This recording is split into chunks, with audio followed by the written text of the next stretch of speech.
excuse me. So this is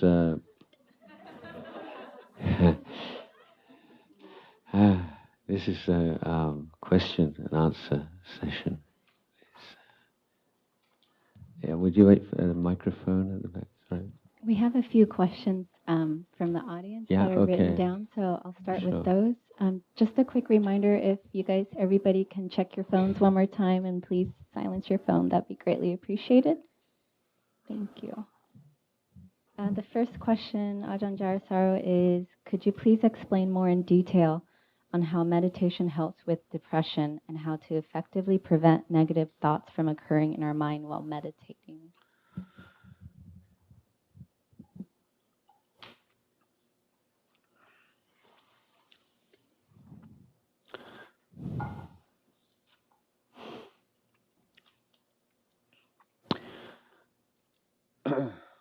Well, I think first of all, meditation, as I say, I need to keep mentioning this point, sort of integrated into this whole education or training of body, speech, and mind,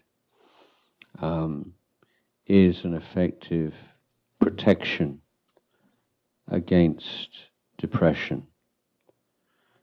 So the kind of obsessive thoughts that lie behind much depression don't ever take hold in the first place. As regards treating depression, I think, obviously I'm not a professional here, but I understand there's a significant distinction between kind of one-off depressions, which can often be triggered by some traumatic experience of separation of one kind or another, for instance, and chronic depression. So for the kind of one-off kind of depression, then in that case, often meditation in conjunction with meditation practices in conjunction with medication can work very well. So it's not a straight-out choice of one or the other. But of the studies that I'm familiar with in the treatment of chronic depression, as I say, depression which resurfaces at intervals throughout the person's life, that the most effective treatment of that now is something called MBCT, which is mindfulness-based cognitive therapy. So I got a brief potted kind of background to this. For many years, the Freudian school of psychotherapy was dominant in the States and in the Western world. That was based upon the idea that depression is the result of repressed anger. And so therapists would try to encourage their patients to express their anger. You know, you've maybe seen had pillows and knives, and you say,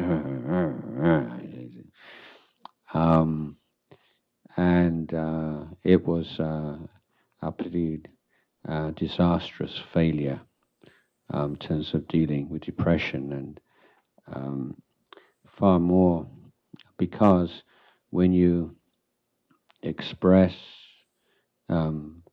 anger in that way, you feed anger and make it more real than it was before, and it doesn't somehow remove the causes of depression.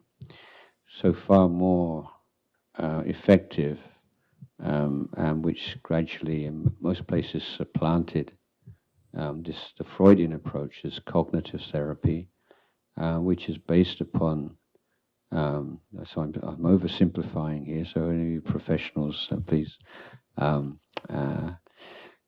sorry, but it's based upon the idea that there are certain kind of fixed, poisonous or toxic thoughts in the mind, like universal thoughts, like "I'm hopeless," for instance, and so experiences are interpreted within this kind of toxic framework.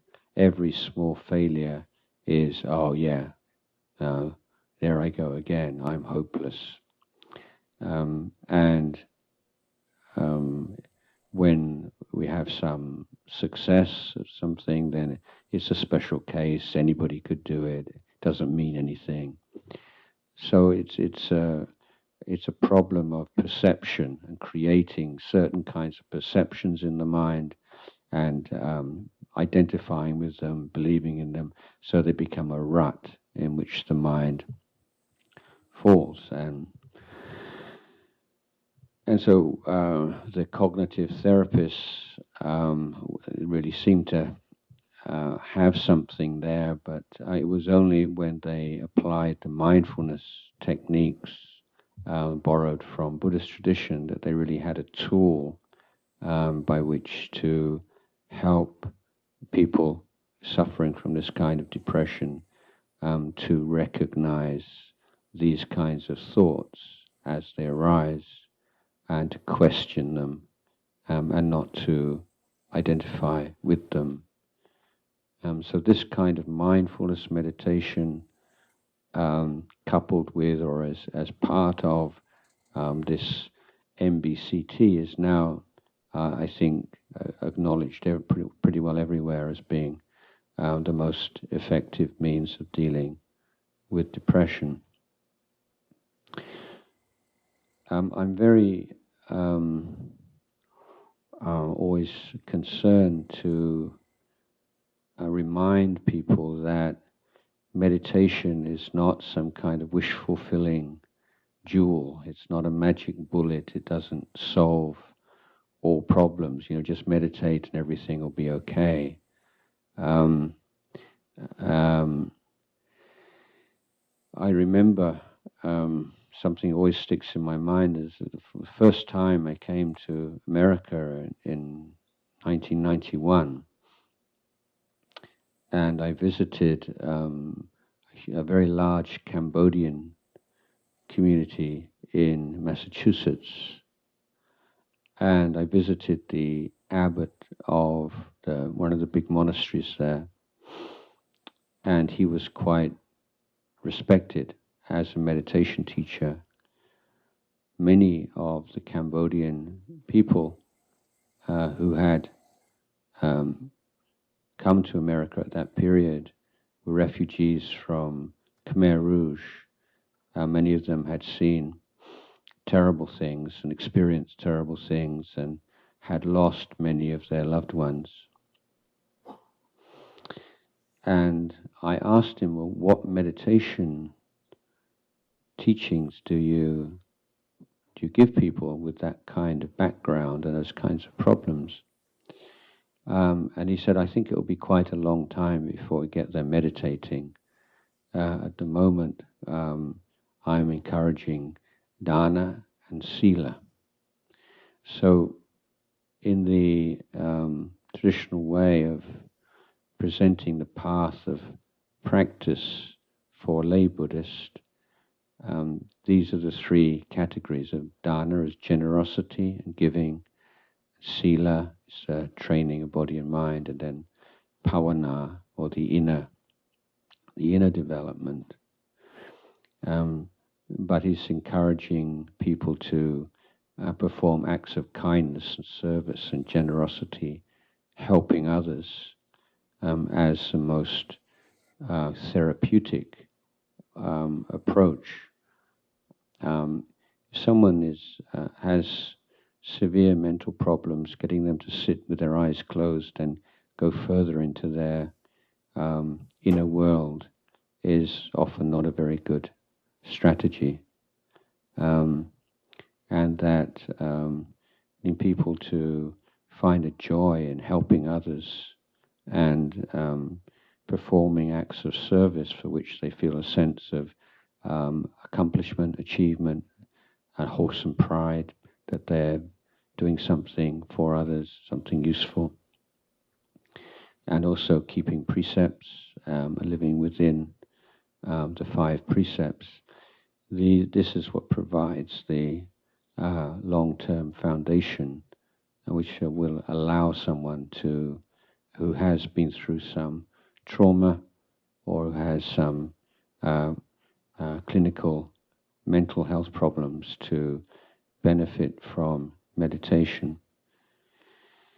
If someone really is keen to use meditation, in such a case, then I suggest the walking meditation rather than sitting meditation, going out into a park or out into the open, somewhere which is very uplifting and natural environment, and also to emphasize loving kindness meditation, developing thoughts of kindness for oneself and for others.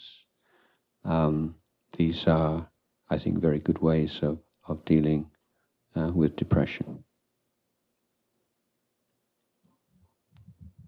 The next question we have, if you have a lot of negative thoughts or think a lot of thoughts you can't get out of your head, what is the first step towards overcoming or diminishing that? Don't try to get rid of them is the first thing. There's a very there's a lot of Thais in the audience, so excuse me. There's a very good Thai idiom, which is "samkhan man mai." So, when you who can translate that into English? I don't think I can. So, when you have some unpleasant mental state, then there are 2 extremes. One is just to completely get lost in it, indulge in it, or be carried away by it. And the other is to try and force it out of your mind. In both ways, samkhan man mai, they actually end up feeding the mental state because they make it real. They consider it something important. So the middle way is that simple recognition that this mental state is the result of karma. What I mean by that is, when a thought, why does a particular thought keep coming up in your mind?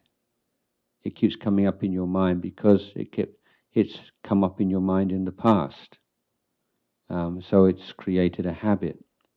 That's all it is. It's just a habit. And if it's a habit and one that you have either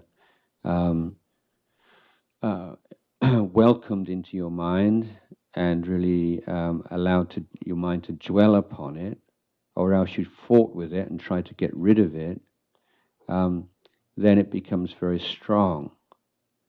But simply recognizing it, oh, here it is again, and neither moving towards it, moving away from it, but simply bearing with it, allowing it to be there. Then when you do that, it gradually starts to fade away. Not immediately, not as quickly as you would like perhaps, but it will do that because the way to deal with these things is to stop feeding them. But anything, when something starves, it doesn't just kind of disappear immediately. It becomes weaker and weaker. So the most important thing is don't feed it either with obsession and fascination or with aversion and fear. It's maintaining this equanimity and recognizing, oh, here it is again. So sometimes using some kind of label for these thoughts can be useful. For instance, you say worry mind. Yeah, so if you have obsessive worries about something, and then when worry appears in your mind, just remember worry mind. It's all it is. It's just worry mind. So it's not me. I'm so worried about this and that and what's going to happen, and if this happens, then well that will happen, and instead of just getting caught in that long stream and endless proliferation, you just recognize it's just like somebody knocking on your door. It's worry mind knocking on the door. So you don't have to fight with it, but you don't have to open the door either.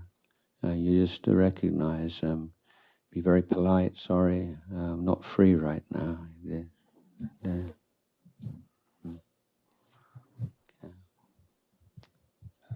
I have here another written question. It says, your talk shows understanding and relatableness to what a common layperson might be experiencing. As a monk, what do you typically do to stay current with events and happenings in the world? Are you reading newspapers, watching the news, etc.? This will vary a lot. For monks in training, for the first many years, then teachers will try to cut off interest and in the world and worldly affairs pretty much, because there's still that strong connection and there's no need for them to be up on every single event. When I was the abbot of a large monastery, then I would get the Sunday newspaper, the Sunday Bangkok Post, and there's like the inner page which is summarized like the major stories of the week, and I found actually that was probably all you needed. You sort of think you would have to keep up with every single thing. So, but it's actually a kind of an addiction, isn't it? Sort of. So Ajahn Jayasaro today will be flying to Los Angeles, and then an hour later, Ajahn Jayasaro is still preparing to go to Los Angeles, and then an hour later, Ajahn Jayasaro is now in the at the airport checking in to go to Los Angeles, and an hour later, Ajahn Jayasaro is in the plane on the way to Los Angeles, and then Ajahn Jayasaro is still on the plane on the way to. And in a few hours, Ajahn Jayasaro will be arriving in Los Angeles. This is a kind of, when you have this 24-hour news cycle, so much of it is of that kind of nature, constantly looking for some new angle just to freshen up and to make you think you're listening to something important. So as a general point about news, I would say that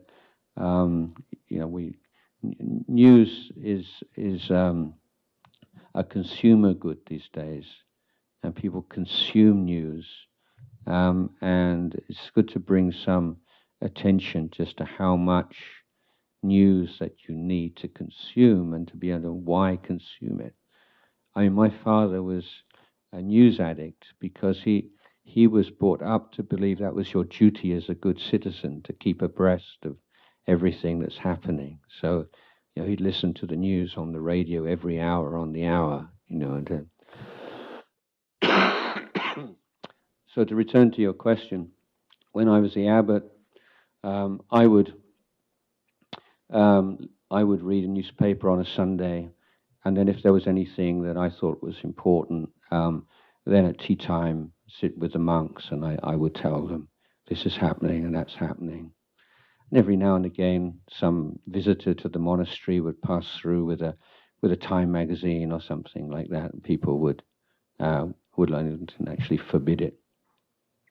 But in my role as a teacher, then I do feel a need to be more or less up with what's happening in the world, because at my stage of my life as a monk and as my position in Thailand, that many people are looking at me to give some kind of leadership and some kind of sense of, well, as Buddhists, how do we look at this? So if there's some kind of a big debate about whether it's ethical for a government in a Buddhist society to legalize casinos, for instance, or there's some ethical and moral issues that are arising, or so these days there's big scandals in the monastic order. People are really genuinely want someone that they trust can say, well, how do you look at this, and how, as a Buddhist monk, and how, as Buddhists, then how should we look at this? So it's not saying you should think like this or you should believe this, but saying, look, investigate it in this way. This is a kind of reflections that I had. So I do keep up a lot more than I used to, and these days I often read newspaper online. That's how I access. But the other thing is that as lay people, you lead very sheltered lives compared with monks, because as a lay person, your social circle tends to be very circumscribed. You tend to hang out with people who are about your age, your social background, same profession. So you tend to have quite a narrow view of the world. And these days, especially when you go online, then you go on websites or you watch things when people who have very similar ideas. So with the growth of social media and everything, people are becoming more and more narrow-minded. Whereas as a monk, then people will come to see me from like the poorest people in the country to the wealthiest people in the country, people who don't have more than a few pennies to rub together, to multi-millionaires. So as a monk, as a teacher, you hear and you listen to the points of view and the suffering and the opinions of people from every strata of society. So my sense of what's going on in the country, in the world, is much more based upon people I speak to, and so I know people from almost every walk of life.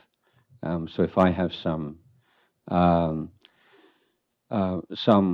that I want to find out about, then I remember speaking. I know lawyers I can speak to, or politicians, or diplomats, or doctors, or rice farmers, or house shopkeepers, or housewives, and so I know people from so many different backgrounds that, as I say, contrary to usual kind of cliche and perceptions, actually, as a monk or as a senior monk, then I have a very wide-ranging sense of the kind of finger on the pulse of the society.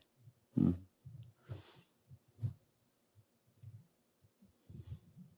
The next question we have from the audience is, how do we explain nirvana, heaven, and hell to our children? Yeah. Well, let me have a drink first.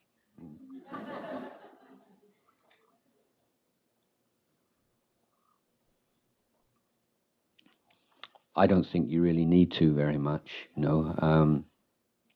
I certainly don't want to be getting into this reward and punishment. Do this and you'll go to heaven, and do that and you'll go to hell. That's not a Buddhist approach to teaching children or anybody.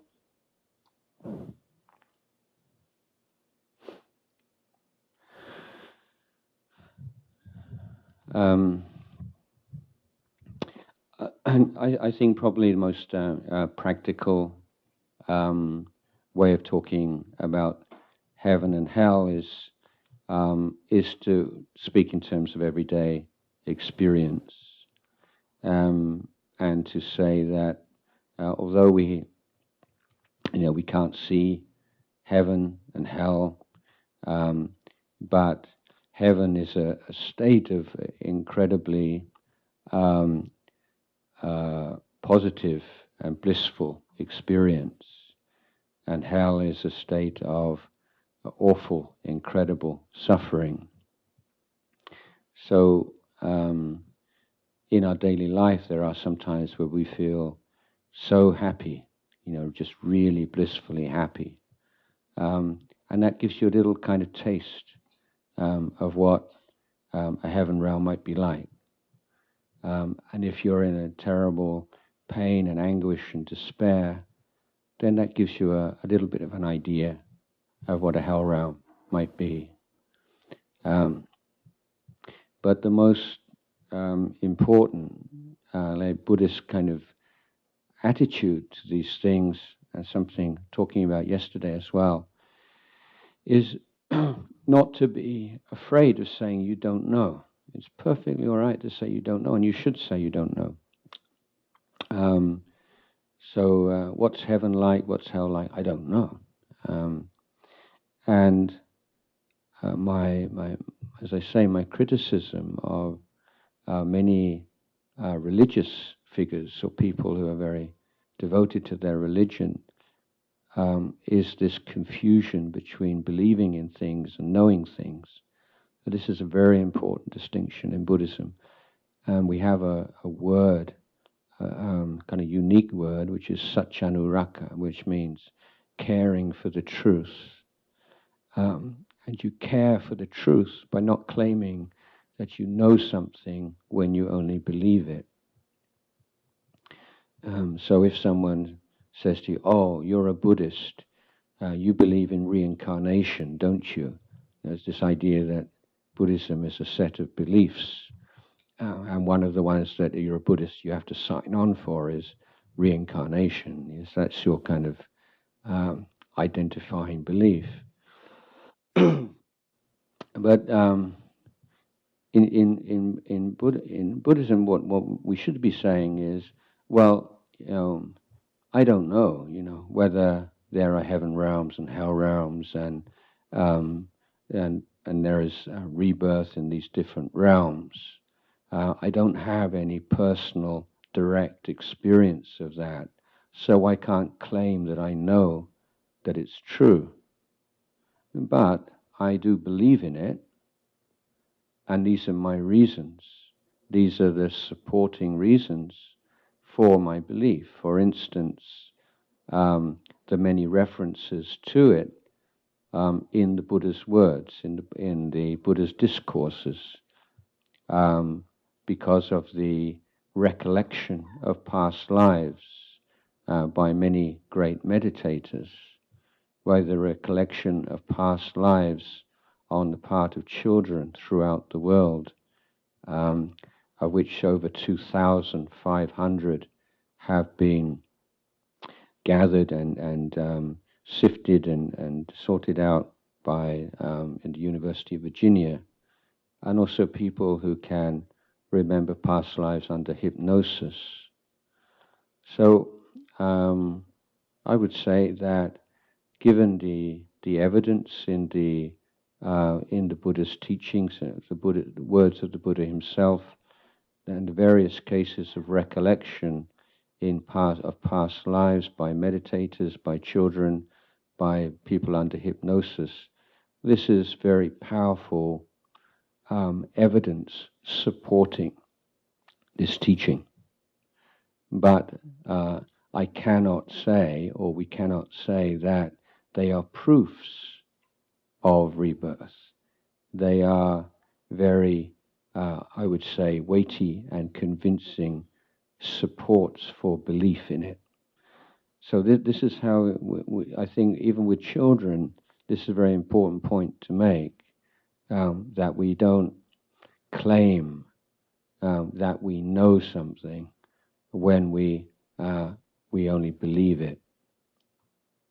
So talking about heaven and hell, then I think it's important to make that point. As regards Nibbana, then one of the features of the Pali language itself is that it's the preference to phrase things in a negative form. So, but that negative form has much more of a positive state than would necessarily be the same in English. Let me see if I can find an example. In fact, if we, certain words, let's say, if we say in English, oh, he's totally impeccable, okay? So that he's not peccable at all. So peccable is not a word we don't use very much. It's a shame, actually. It's quite a nice word. Peccable means sort of at fault, faulty. So you say impeccable. He's not at fault at all, or she's not at fault. She has no faults. But it is, strictly speaking, a negative formulation, impeccable. But the effect of the word is positive. Okay? There are a number of words that not come to mind immediately in English, which are phrased in the negative way, un this, un that, in words, which actually are very positive in their emotional impact. So it's good to remember that this is very much the case, and even more the case in Pali language.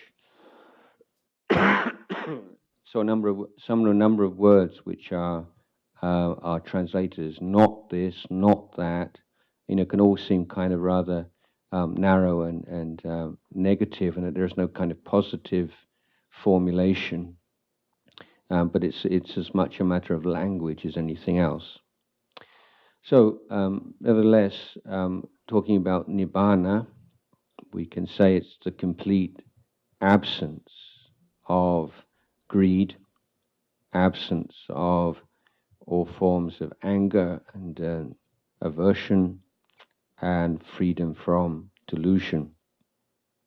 Now, in the case of Nibbana, you really do have to use that kind of negative formulation.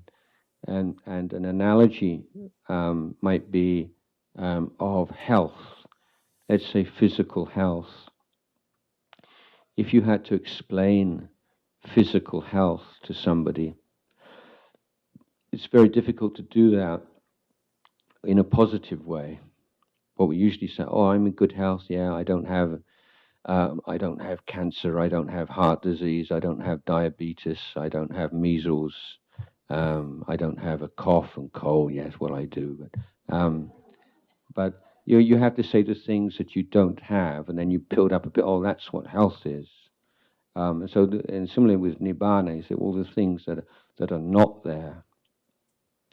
But if we look at the qualities of someone who has realized Nibbana, then it's a little more easier to speak in a positive way, because there are certain key virtues that become very prominent.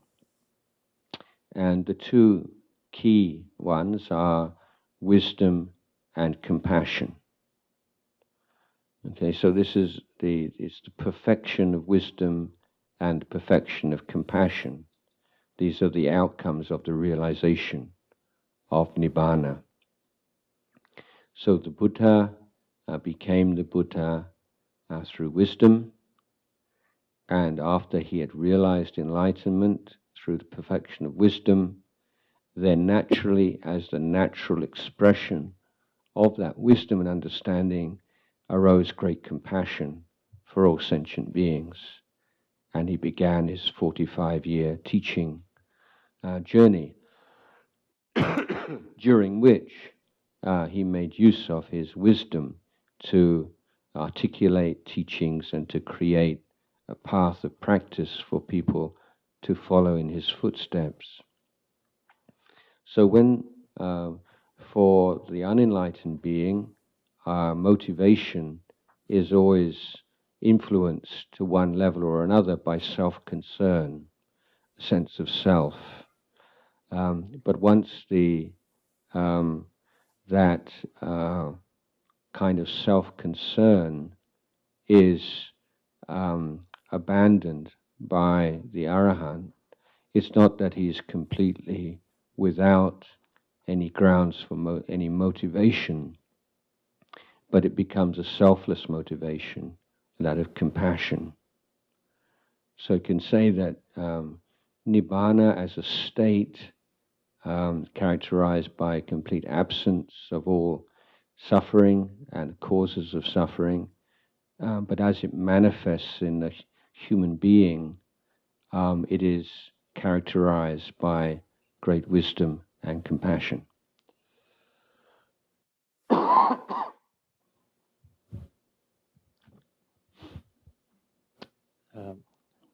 I got another written question from the audience. This one says, "How should we help pets upgrade their spirit, since they can't practice by themselves?" Thank you. Sorry, how can we? How should we help pets upgrade their spirit, since they can't practice by themselves? Okay. Yeah, be a good example to them. Yeah. It depends. I mean, pets are close proximity to wise, compassionate human beings is probably the best influence on animals. And some animals, have it better than others. This is a venerable who sits the third monk along, Venerable Knight, who comes from Thailand. So his brothers took over the family business. And it's quite stressful business. So his wife bought him this little pug, this little dog. And all he has to do when he gets stressed out is just look in the face of this dog, and it's just incredible. You look at this dog, you just want to smile, So, so I was saying, that, like, this dog is making a lot of merit. He doesn't have to do anything. He just has to look at you, and you feel good. And so I think he's making creating the causes and conditions for a good rebirth in the future. But I think that it's difficult to say. But I think that pets who are around kind, compassionate, thoughtful human beings, they do absorb that to what extent I don't know. But then probably that's the most that we can do for them, to care for them and be a good example to them. The next audience question is, how does one get rid of past heartbreaks and stop the anger towards that person? Get past heartbreaks. Yeah, and stop the anger towards that person. So I'm assuming the person that may have... Stop feeling resentment towards that person. Yeah. Well, first of all, your heart didn't break. Because if it did, you wouldn't be here today. So good news.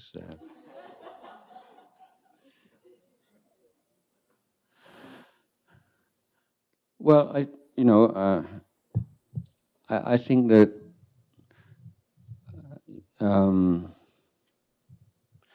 when someone has their heart broken, or they're betrayed, or they are treated badly by someone who they've trusted and loved and made a commitment to, then it is incredibly painful, because probably the most painful experience as a human being is rejection. And so that experience of rejection goes right to the very heart of our kind of self-respect and self-esteem. Just as I don't know if anyone is familiar with an American doctor called John Gottman. And John Gottman has written books about emotional intelligence. But he and his wife have for many years run a marriage laboratory. And what they do is they get married couples to sit facing each other over a table.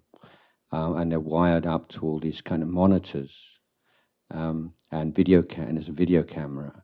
And then they have an argument. And not something that's like crucial to their relationship, but some kind of niggling little issue about who takes out the garbage or something like that. And they say that within 3 minutes of watching a couple having this kind of exchange, they're like kind of a 90% accurate prediction of whether they'll still be a couple in 5 years' time. And so they have a list of like danger signals which say this relationship is on the rocks or may not last. And number one is not kind of expressions of aggression, but it's expression of contempt. So that's the number one poisonous, toxic element in a relationship. If one person expresses disrespect and contempt for the other person, which is a kind of rejection, isn't it? There's no rejection of you as a thoughtful, reasonable, intelligent human being. So if you say something and the other person, like eye rolling, is like, that's awful, oh, here we go again, that kind of thing. This kind of sense of rejection is painful, most painful. But as I mentioned just now, that with any kind of residue in the heart from something that's happened in the past, right now, what is it?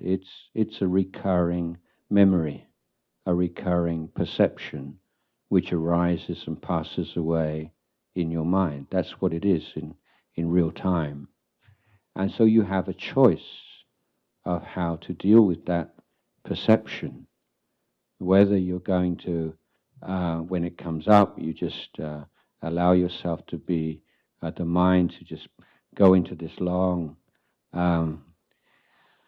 string of thoughts and anger and memory that you've accumulated and just make yourself feel terrible, or to try to force it out of your mind and repress it and not think it at all.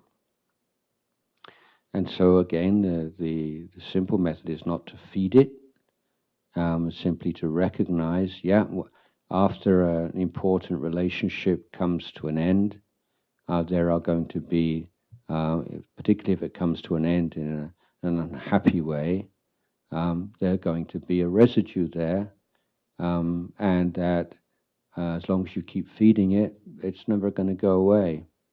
So, are you ready to let go of it? Because I think it's often the case that why we don't let go of things is often because one part of us doesn't want to let go.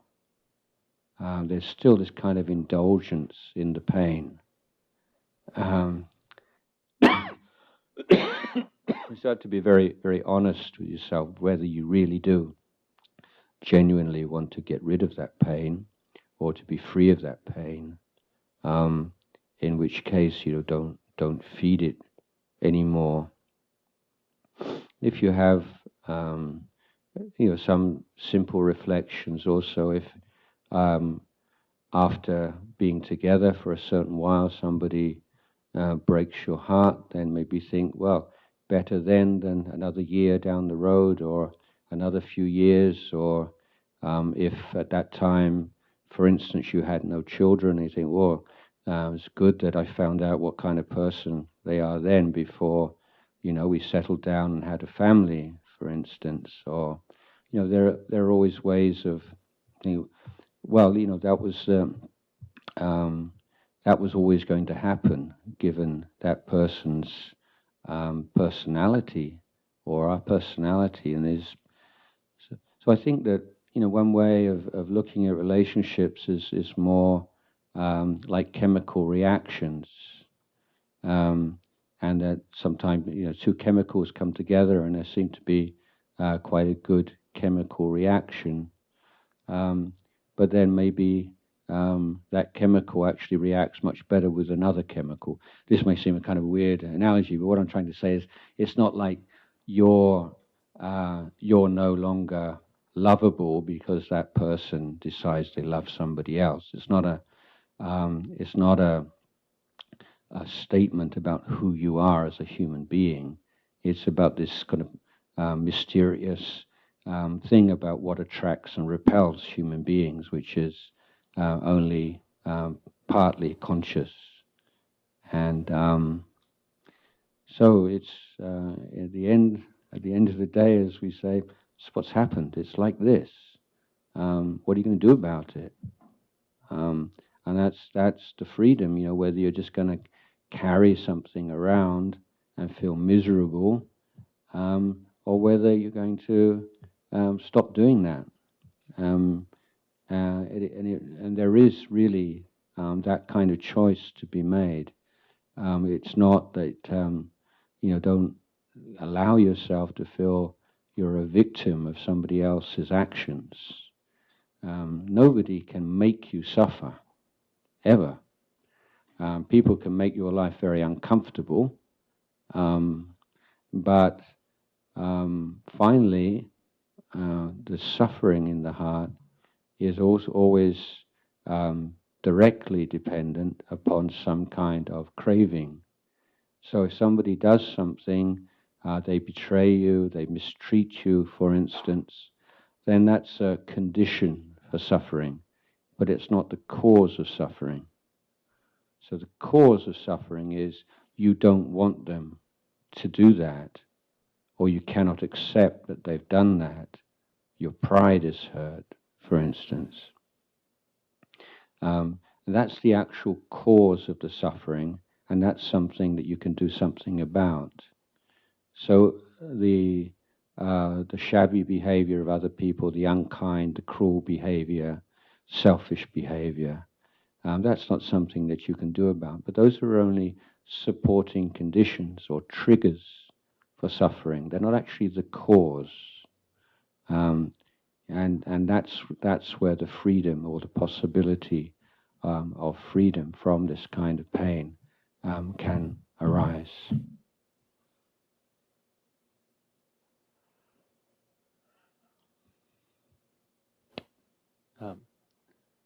Next audience question is, how do you deal with like and dislike? Yeah, they're just, that's all they are. I mean, we're living in a time and a place where huge importance is placed upon likes and dislikes.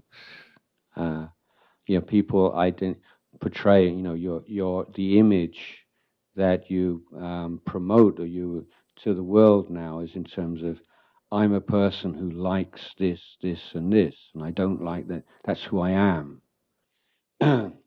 Or and the Facebook likes. This is like you like this, and is it like something? So what? Yeah, that's all right. I mean, it's just you like or you dislike something. There's always going to be likes and dislikes, but it's how much importance you give to those things or how much you identify with them.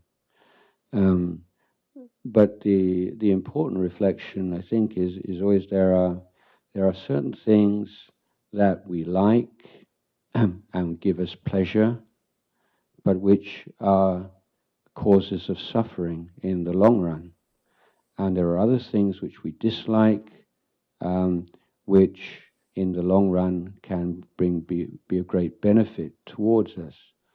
So therefore, given that things that we like can either be for our long-term welfare and happiness, or for our long-term welfare and suffering, and similarly with dislikes, then it doesn't make sense. It's unwise to take our likes and dislikes as a criteria for action, that we have to be able to stand back from, yeah, I like it, but, is it right? I like it, but is it wise? I like it, is it compassion? I like it, but how much is, a reasonable amount? I dislike it, but, does that necessarily mean that it's a bad thing? I dislike it, but are there some hidden benefits in it? So if we're just taking those like very transitory, superficial feelings of liking and disliking as our guides in how to live our life, then we're on very dangerous ground, I think. Sometimes liking and disliking are giving us important information about things that will suit us and are appropriate, but not always. And also I think it's good to remember, I think all of us have things in our life which we started off, which we really disliked, and then over the course of time, for one reason or another, we came around to really like, whether those are things or people. And similarly, people and things that we started off liking, and after a while, we found we didn't like them so much after all. So, it's not that you have to do anything about likes and dislikes, but to understand liking and disliking, and not to make too much out of it. The next question is, how do you deal with addictions, including gambling, sex, drugs, or even money? Don't get started. It's just keep away from them. I don't think there's any kind of easy answer there, and it's just something you have to really answer on a case-by-case basis. And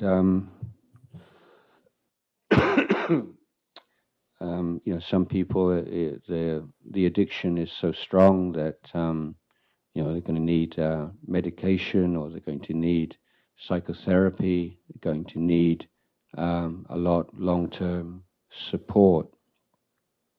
But I think that one point I can make is that any change of behavior really only take place when the person themselves clearly acknowledges that they have a problem, and they have to really want to do something about it. If they don't, then it's never really going to work.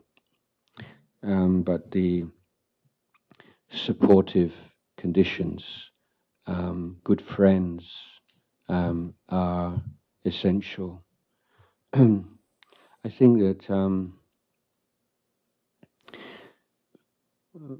myself, that when I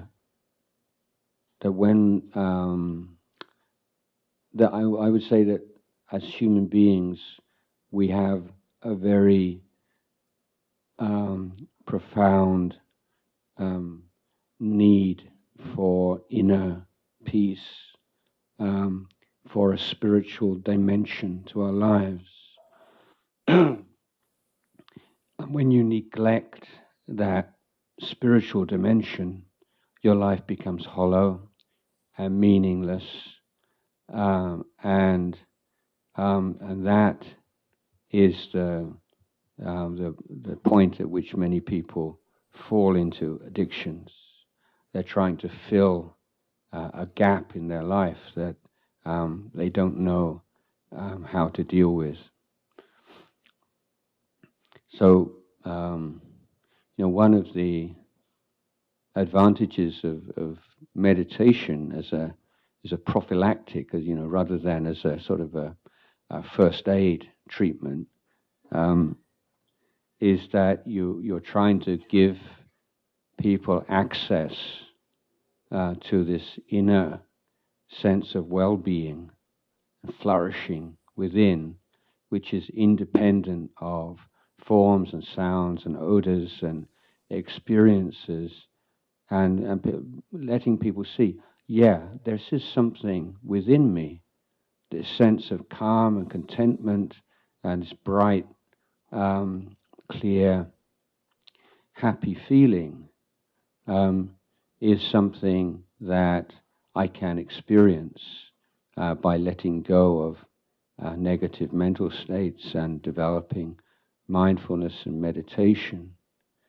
And that, once you have that confidence based upon even an initial experience, can transform your relationship to sensual pleasures of all kinds. You don't have this kind of desperate, kind of grabbing, kind of I need something, anything, to fill this kind of hole inside me, which is unfortunately how many people feel. And there's an English idiom I'm sure you're familiar with: better the devil you know than the better devil you don't. So many people have become addicted, whether it's to cigarettes, to alcohol, to gambling, to whatever. It's not that they're so foolish that they don't see the danger and the damage, but it's more that this is a very unsatisfactory thing in my life, but at the end of the day, it's better than nothing at all. So this idea that something, anything, is better than nothing, this is kind of what fuels a lot of addiction. So if you can be encouraging children from early age to develop this kind of spiritual dimension and to have some sense of inner calm, inner peace, which they can access through mindfulness or meditation techniques, then you are protecting them against that falling prey to this sense of inner emptiness that needs to be filled up with something, anything at all.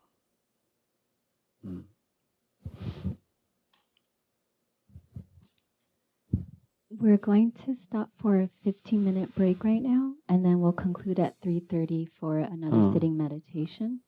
We can carry on a bit longer if there are more questions. So it's only here once every 5 years or so. Is it? Are there anybody want to ask just without writing question down? It's like a time for. Yeah. I have a question for you. Yeah. You said earlier that you come in contact with many different people, from the wealthiest of the wealthy to the poorest of the poor. As a monk, as a leader, because you have access to so many different kinds of people, do you have something personal, like an agenda that you feel like you need to move people towards, or because there's such a disparity in the people that you deal with on a daily basis? Is there I'll say just something that you want to push those people towards? No, it's very much individually based, and of course, as I mentioned before, and as a Buddha monk, you're not an evangelical, so it's not that you're going out towards these people. So the people who are coming to see me are all people already of some interest and have some identification as Buddhists. So But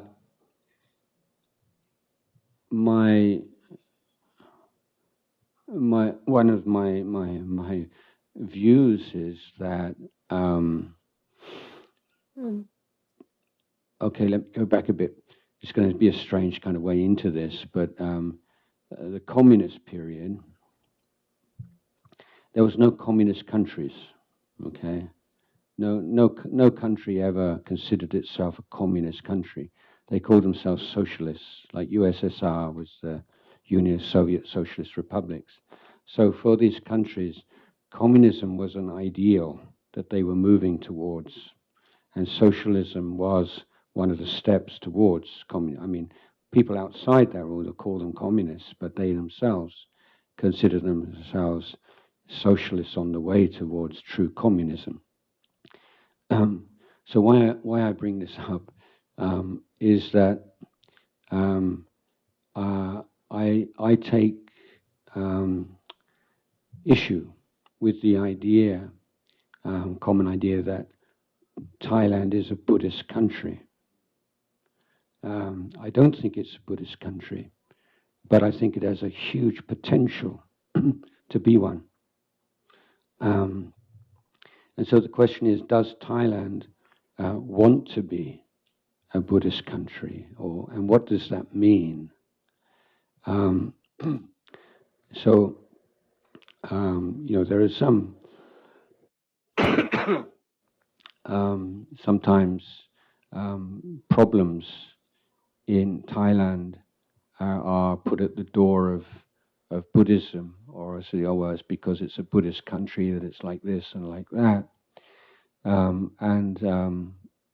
don't think that's fair or accurate.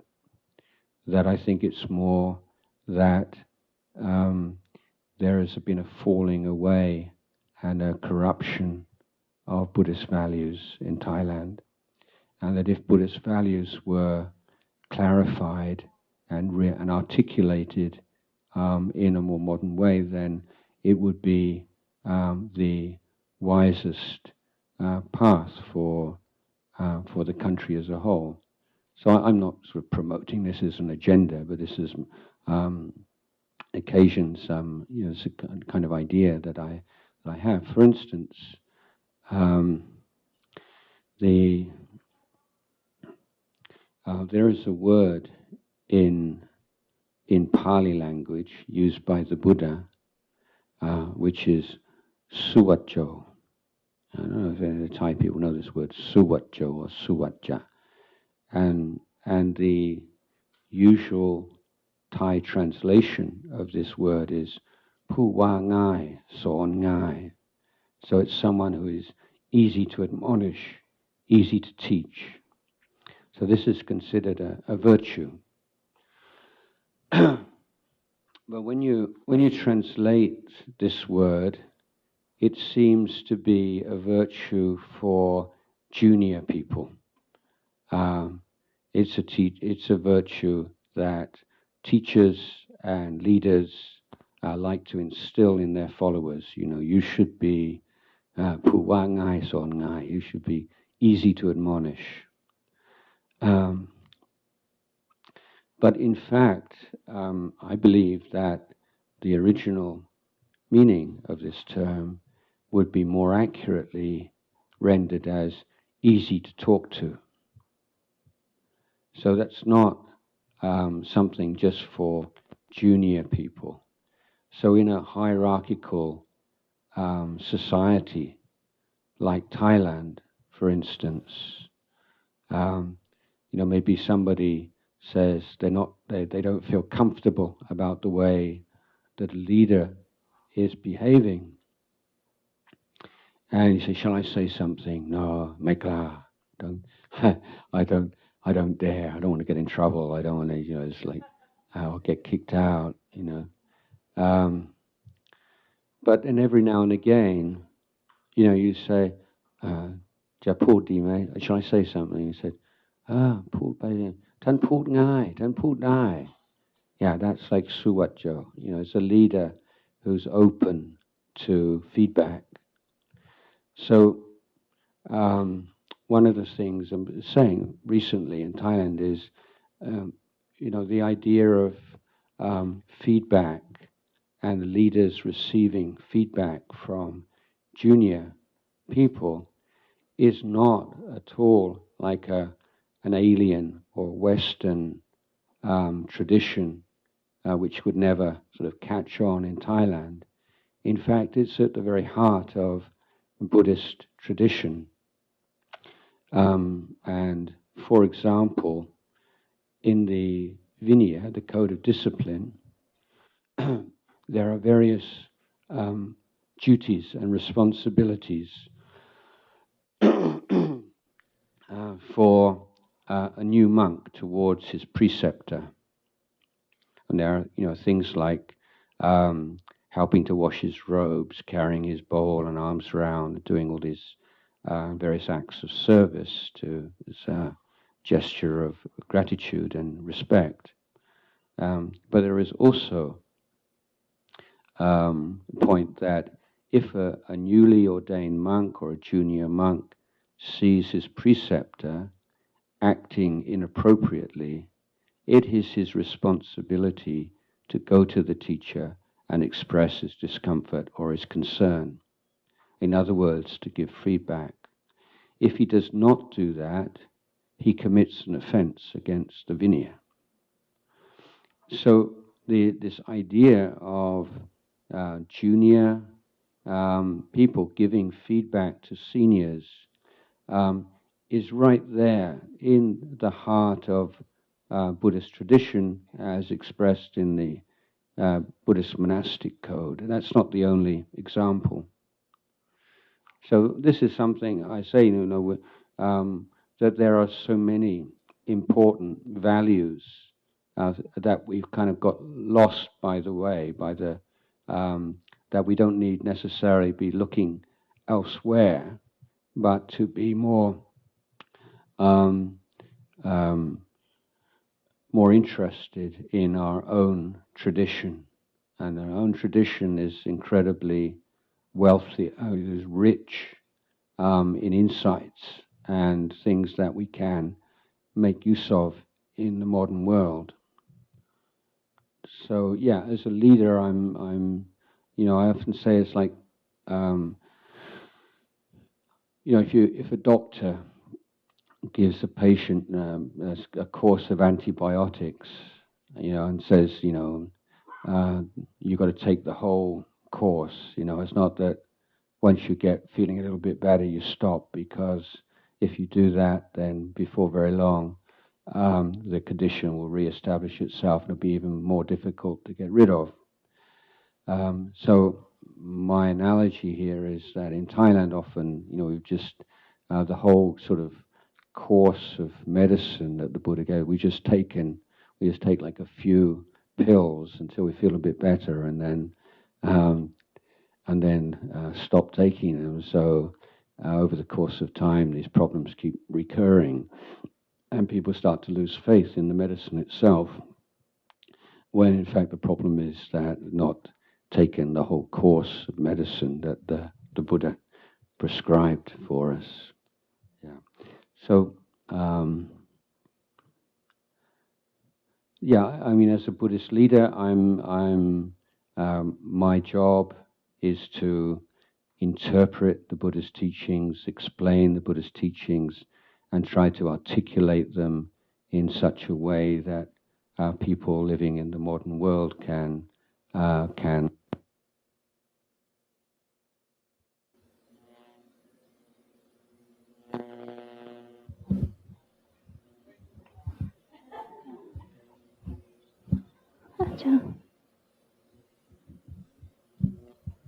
Jan, thank you so much for your valuable teachings today. And I have a question regarding to the fear that arises during the meditation practice, and the fear of seeing the truth of the body and the mind. That becomes the fear that to become even aware of like oneself.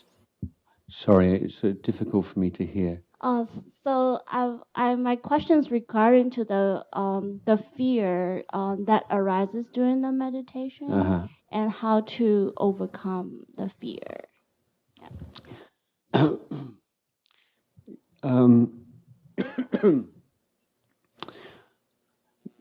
I think one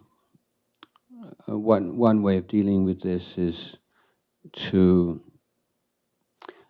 just to recollect before you begin the meditation practice that whatever appears to the mind during meditation is simply that. It's an appearance. It's something that has a beginning and has an end. And that it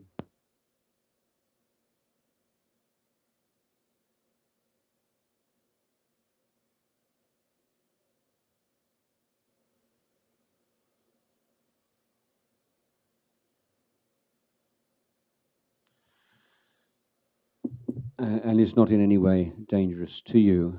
And if it was, then meditation teachers from the time of the Buddha onwards would be cautioning people, don't meditate because this terrible thing might appear in your mind.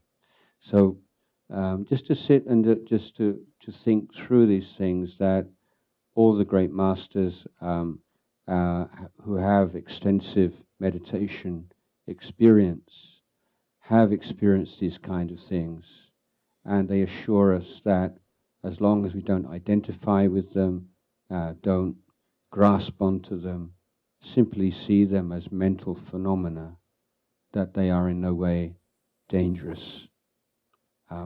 People who become who meditate with gaining ideas that they want to experience certain things and see certain things, then their mind is ready to grasp onto mental images and phenomena and make something of them and then become mentally unbalanced. But if you have right view, right understanding, and you know that whatever arises passes away, and that's not who you are, then that's all you really need to know.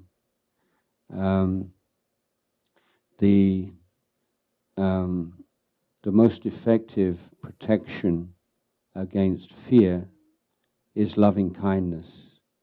So do a lot of loving kindness meditation, and if there's any phenomena that arises in a meditation that is disturbing, then you send feelings of thoughts of loving kindness towards that image, that phenomena, and that will deal with the fear.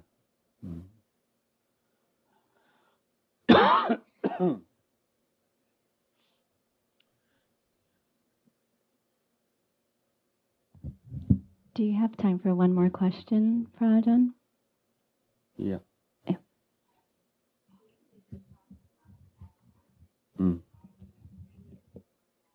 Yeah.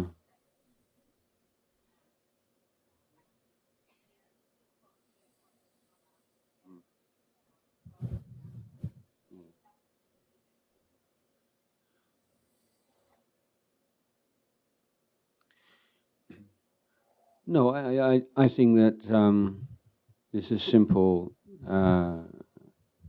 instinct for survival. There's these instincts of for survival, for food, for sex, for procreation. These are not defilements as such.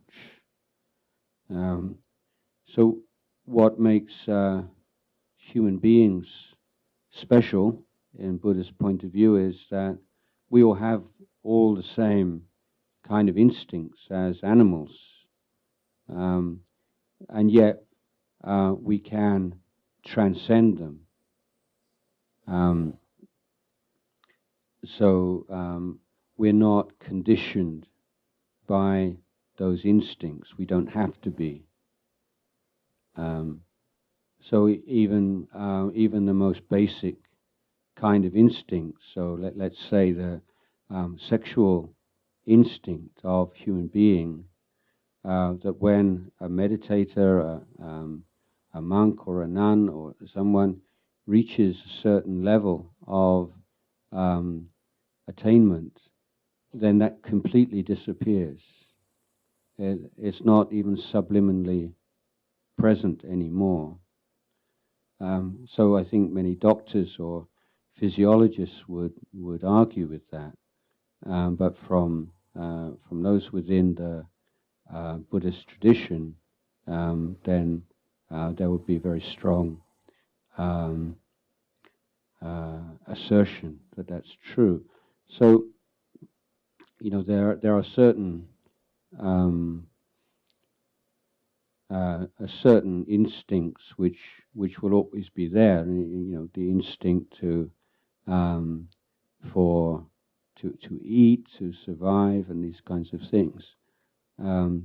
But the relationship to them on the part of human being can change, can be transformed through Buddhist teachings, whereas I don't believe that's possible for animals. That's why it's a lower birth. They're very much the prisoner and the slave, if you like, of their instincts. So it means that as we're talking about just now, the scope and the possibility to make good karma or to leave that realm is very tough. Usually it's just the karma expires. The karma to be born in that state expires and then allows for a better rebirth afterwards.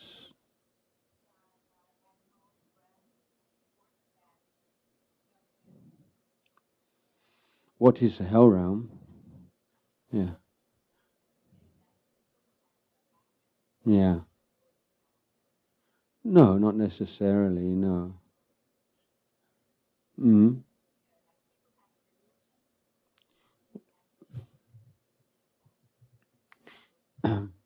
Well, this rebirth is incredibly complex. It's not just so simple as that. And there are things like the results of karma which are experienced in the present life. There are also results of karma in the next life and in future lives. And there are so many different strands and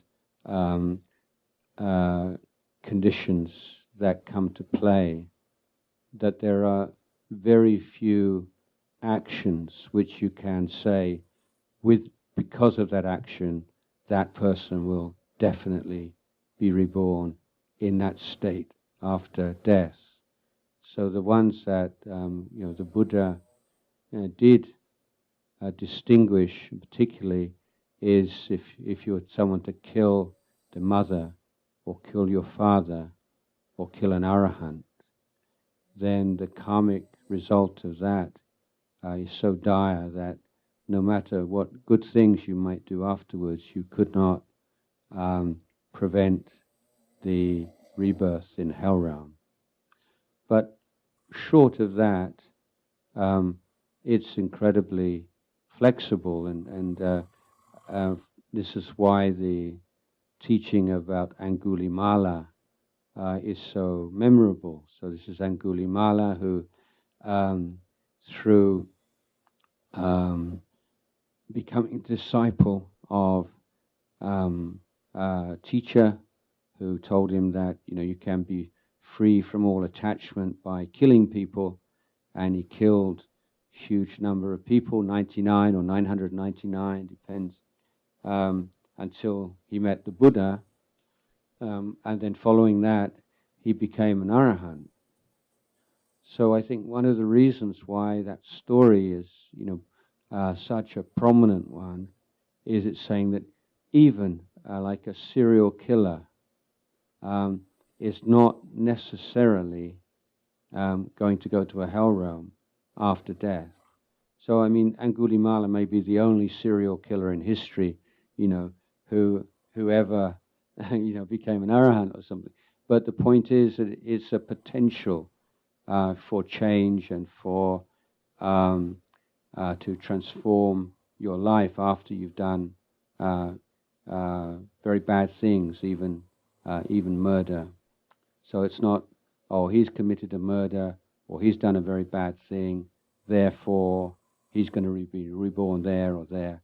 It's so much more complex than that.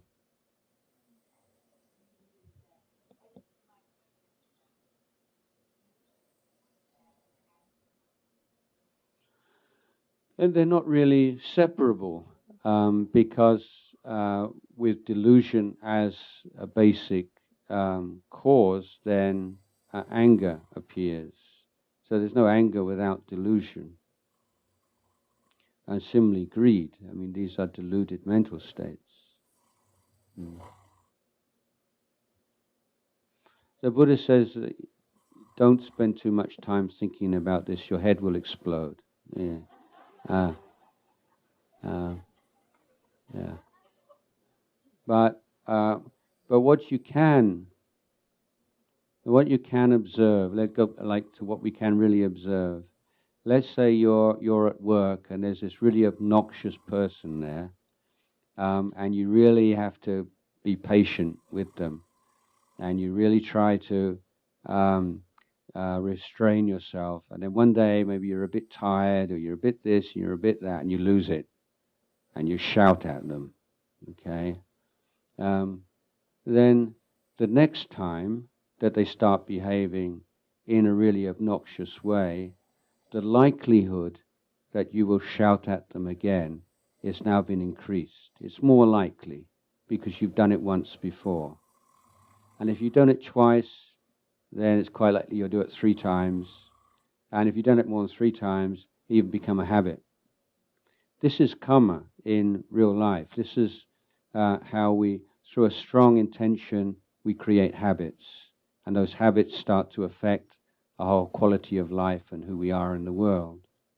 And similarly, when you act in let's say you formerly been very unkind to somebody, and then one day you realize, no, this is just not right. And you make a real effort to be kind to them. And you really have to force yourself, But once you've done it once, then you do it again, it's a bit easier. Third time is a bit easier. And then before long, it's what we call second nature. So there's so many of these things that people take so seriously and say, this is who I am. They're often all our habits, habits that we can change if we apply ourselves correctly. So this is one way of looking at karma that we can verify in our life. When we start talking about past lives and future lives, it's just speculation, really. And I'm not sure it's that helpful. Okay, so for the last 20 minutes, let's all just sit quietly for a period of meditation.